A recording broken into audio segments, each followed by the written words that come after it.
안녕하세요, 공원생활 구독자 여러분. 저희는 전 세계에서 40번의 한 달 살기를 하고 있는 김은덕, 백종민입니다. 네, 김은덕, 백종민의 한 달 살기 시즌3에서는 저희가 다녀온 한 달 살기 도시들을 중심으로 해서 이 코로나 시국이 끝나면 여러분들이 가실 만한 곳들을 추천해드리고 있죠. 시즌3의 마지막 도시입니다. 오늘은 어디라고 했죠, 은덕 씨? 네, 베트남 달랏입니다. 우리가 달랏에서 한 달 살기를 하고 난 후에 제일 먼저 했던 말 기억나요?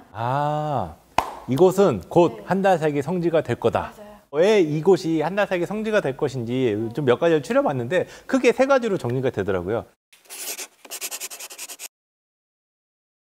첫 번째는 베트남 여행에서 얻을 수 있는 최대의 장점인 현지 물가.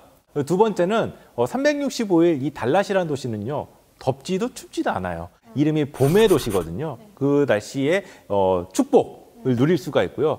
세 번째는 한국에서요, 달랏까지 직항 노선이 있어요. 이 바로 갈 수 있다는 이 장점까지 해서 한국 사람들이 곧 이 달랏에 한 달 살기를 하러 많이 갈 거다라고 저희는 결론을 내리고 돌아왔던 거죠. 우리가 여기를 달랏에 갈 때 직항편이 없었잖아요. 그때는 호치민에서 버스를 타고 들어갔어요. 한 7시간, 8시간 걸렸던 걸로 기억나는데 힘들지 않았어요? 근데 슬리핑 버스라서 다리를 쭉 펴고 갈 수 있었잖아요. 저는 뭐 호치민에서 달랏까지 7, 8시간이면 괜찮았다고 봐요. 그리고 한 10,000원밖에 안 했고요. 화장실 못 가서 굉장히 힘들어했던 거 기억이 나는데 괜찮았군요. 네. 저희가 다녀온 이후에는 인천 달랏 직항이 생겼더라고요. 다시 이 위드 코로나 시대가 된다면은 비행기가 다시 운항을 시작하고 여러분들은 쉽게 달랏에 가실 수가 있어요. 베트남 하면은 우리가 그냥 열대기후의 국가라고 생각을 하잖아요. 날씨가 좋다고 하는 거는 조금 의외예요. 네, 맞아요. 베트남 나라는 그러니까 북에서부터 남까지 굉장히 긴 나라잖아요. 그래서 그 안에서도 날씨의 변화가 큰 편인데요.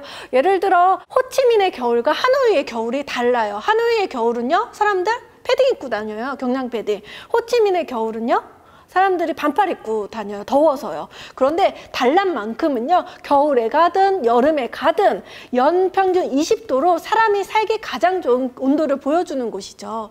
고산지대 1500m에 위치해 있으니까는 이 뭐랄까 열대 기후의 영향보다는 선선한 산 기후에다가 따뜻한 햇볕의 기온을 느끼기 때문에 이 봄 날씨 그리고 온화한 기후를 보여주는 게 아닌가 싶어요. 그래서 달랏의 별명이 뭐냐면요, 바로 봄의 도시인 거예요. 달랏이요, 외국인 여행자들보다는 베트남 내국인 여행자들한테 더 유명한 곳이에요. 한 해에 달랏의 방문자가 대략 한 500만 명이래요. 정말 많이 간다. 엄청나게 많은 사람들이 근데 가는데 왜 이렇게 우리한테는 안 알려져 있죠? 그런데 그 95%가 베트남 현지인이라는 거예요.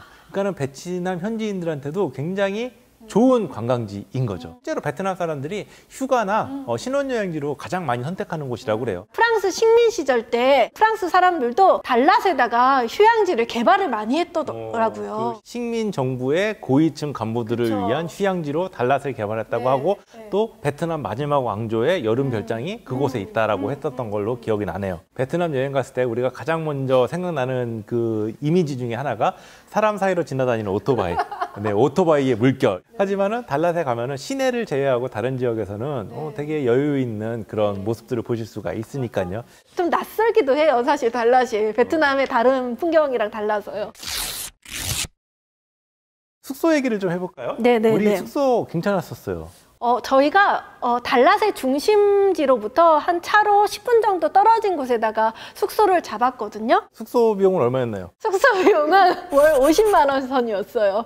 저희 숙소 되게 넓었어요. 기억나요? 그렇죠. 베트남 사람들의 그 일반적인 주택, 앞은 좁고 안은 긴 이런 집이었잖아요. 호스트가 베트남 대학교의 교수님이셨는데 한국에 와가지고 올해 연구 활동을 하고 가신 분이라서 한국어를 정말 잘하시는 거예요. 그래가지고 지냈는데도 어려움도 없었고 바로 옆집에 본인 집도 있어가지고 도움이 필요할 때마다 가가지고 여쭤보기도 하고 막 그랬던 거 기억이 나네요. 달랏에는 그 베트남 호치민이나 하노이처럼 유명한 호텔들이나 리조트 체인이 있지는 않아요. 또 에어비앤비도 그렇게 막 외국인들 눈높이에 맞는 화려한 인테리어, 깔끔한 인테리어로 되어 있는 집도 많지 않아서 숙소를 구하실 때 약간 좀 눈높이를 낮춰야 되는 부분이 있지만은 이 부분만 좀 감수하신다면은 저렴한 비용으로 베트남 현지인들이 사는 그런 집들, 그런 집에서 머물러 보시는 특이한 경험도 해보실 수 있을 거예요. 달랏에서는 이 교통편을요, 오토바이 렌트나 혹은 그랩을 이용해야 돼요. 이런 오토바이 렌트는 한 달에 한 10만 원 선이면 빌릴 수가 있고,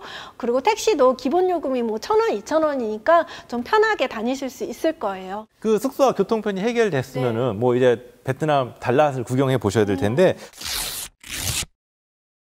볼거리가 굉장히 많았어요. 그리고 특히 카페가 굉장히 많았어요.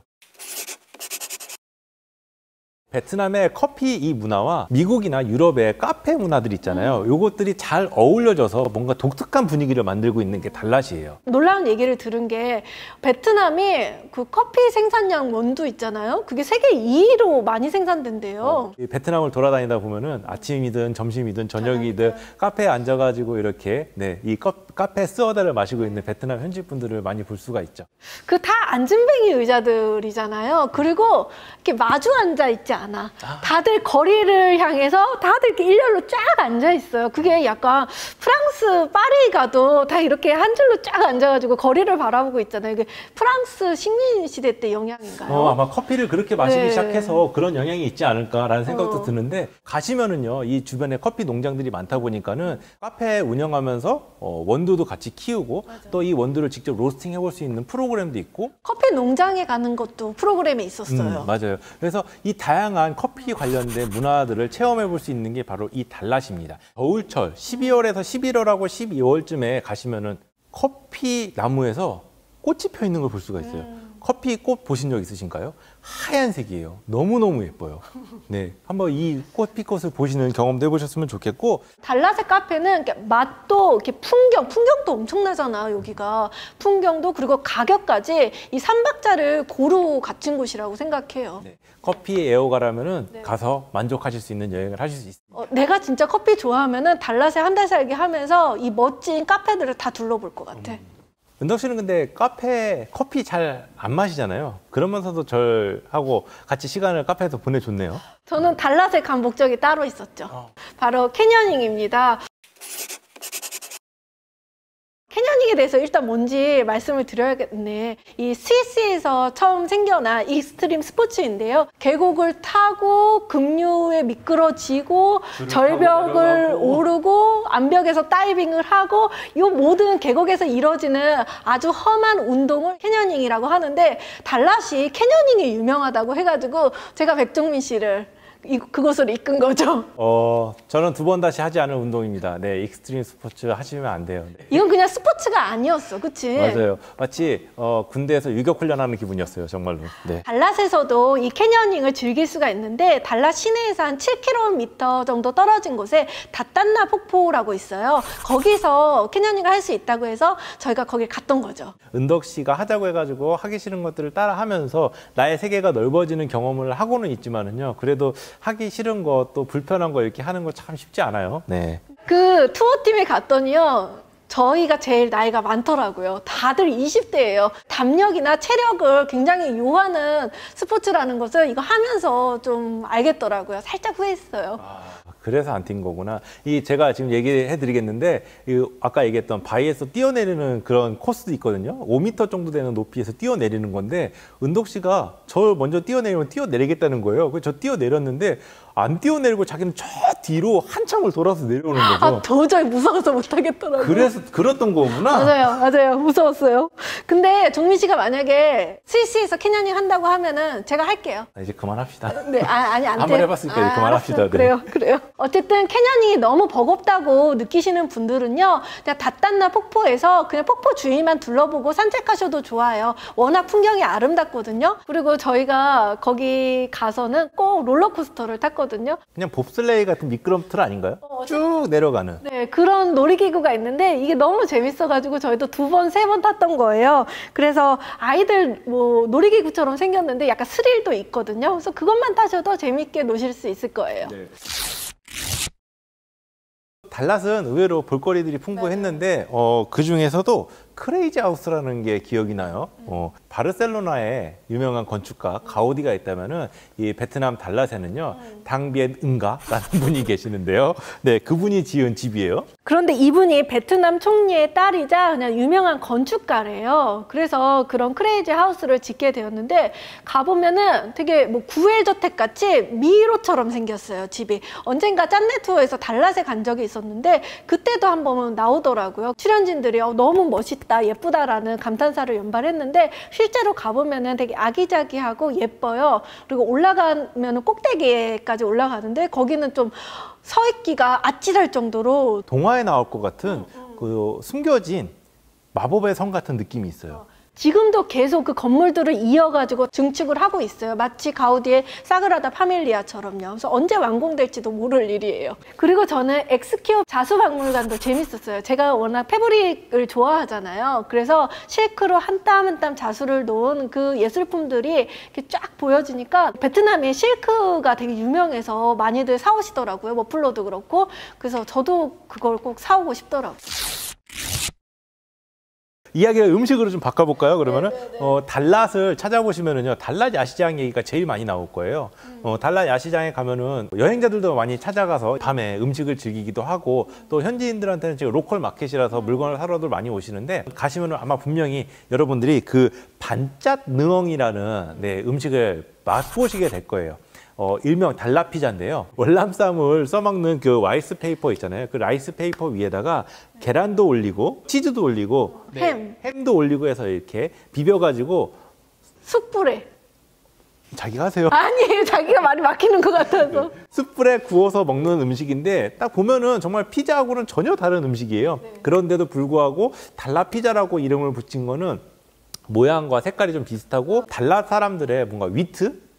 라고 생각해 주시면 좋을 것 같고요. 근데 저는 반짝능보다 떠오르는 지금 음식이 뭐냐면은 달랏 와인이에요. 베트남에서 와인이라고? 근데 이 달랏이 아산지대에 날씨가 좋고 볕이 좋아요. 전 세계적으로 보면은 볕이 좋고 날씨가 좋은 곳들은요 와인 생산지가 많아요. 프랑스의 보르도, 이탈리아의 토스카나, 그리고 스페인의 리오와 같이 이런 곳은 햇볕이 좋고 날씨가 좋거든요. 이런 데서 포도가 잘 자라요. 달랏도 마찬가지예요. 그래서 프랑스 식민 시절 때 이곳에다가 포도를 심기 시작해가지고 와인을 기어코 만들어낸 거죠. 거기까지 가가지고 와인을 마셔야 됐던 거예요? 그렇죠.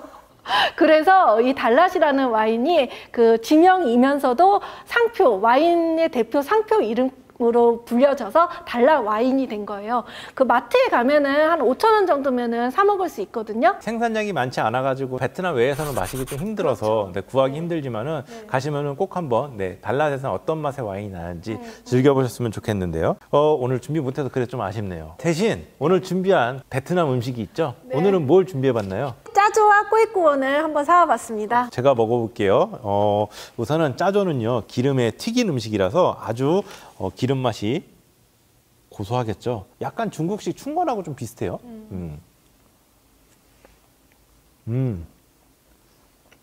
아시죠? 네. 너무 맛있는데요? 맛있어? 그 정도요? 오랜만에 튀긴 음식 들어가니까 너무 맛있어요. 네. 달랏에 가면은요 의외로 프랑스 레스토랑을 많이 만날 수가 있어요. 역시나 프랑스 식민 지배를 받았기 때문에 이게 좀 가능한 것일 텐데 근데 막상 가도 약간 프랑스 음식인가? 약간 베트남 음식인가? 약간 두 개가 퓨전처럼 된 음식들을 거기서 많이 드셔보실 수 있어요. 은덕 씨 거기 가면은 구매할 만한 쇼핑 품목이 있나요? 제가 달랏에서 좀 유명한 브랜드를 하나 소개해 드릴게요. 바로 랑팜인데요. 그 지역에서 생산되는 다양한 식자재로 만든 가게예요. 가게에서 파는 제품들인데 그 가게 이름이 랑팜인 거죠. 그렇군요. 거기서 차도 팔고 말린 과일칩도 팔고 했던 게 기억이 나요. 그 차하고 말린 과일칩은 저도 좋아해가지고 한국에 들어올 때 많이 사왔거든요. 사실 베트남 가격으로는 사실 비싸요. 너무 제품이 좋기 때문에 여러분들도 선물용이나 혹은 자신을 위해서 사오시면 좋을 것 같아요. 네, 그래서 두고서 가끔 베트남이 생각나실 때마다 하나씩 꺼내서 다시 우려서 드셔보시는 것도 좋겠네요. 맞아요. 그리고 랑팜은 특이하게 카페도 있잖아요. 맞아요. 디저트 카페인데 무제한으로 차와 그 디저트를 먹을 수 있도록 코너를 만들어 놓고 있어서 내가 이 차를 살까 저 차를 살까 좀 잘 모르시겠다 그러면은 여기부터 가셔가지고 다 시음해 보신 다음에 내가 마음에 드는 제품들을 사가지고 돌아오셔도 좋겠네요. 여러분, 저희가 소개해드린 이 단란 이야기는 여기까지고요. 단란 이야기가 끝난과 동시에 이제 여러분들과 헤어져야 할 시간이 됐군요. 네, 그동안 김은덕 백종민의 한 달 살기 시즌 3 네, 시청해 주셔서 너무 감사하고요. 여기까지 이렇게 말씀을 드리니까는 영영 여러분들 떠날 것 같죠? 아닙니다. 저희 여러분 새로운 걸 또 준비하고 있습니다. 내가 얘기하면 안 돼? 하세요. 입이 근질근질해서 아까부터 제가 자꾸 캐녀닝 하면서 스위스 얘기를 했는데 맞습니다. 저희가 스위스로 달려가서 한 달 살기를 하고 올 예정입니다. 되게 놀라실 것 같아. 스위스? 맥도날드 빅맥 지수 1위라는 그 스위스에 가서 우리 같은 짠돌이 짠순이가 어떻게 한 달씩이나 지내고 올까라고 많이들 좀 의아해 하실 것 같아요. 그것보다 지금 이 코로나 이 코시국에 외국에 여행을 간다라고 들었을 때 좀 당황스러워 하실 것 같은데 저희도 그런 부분이 되게 우려스러워서 조심조심해서 찾아봤는데 그나마 좀 안전하게 여행할 수 있는 곳이 스위스더라고요. 인터파크와 그리고 스위스 관광청과 함께 여행이 가능한지를 살펴보고 오려고 합니다. 네, 어쨌든 지금까지 코로나 시국에 여러분 여행에 대한 목마름이 간절하셨을 텐데 저희 방송 보면서 아무쪼록 그런 목마름이 좀 채워지셨으면 좋겠고요. 여러분 그동안 감사했습니다. 그러면 스위스에서 만날게요. 안녕. 안녕.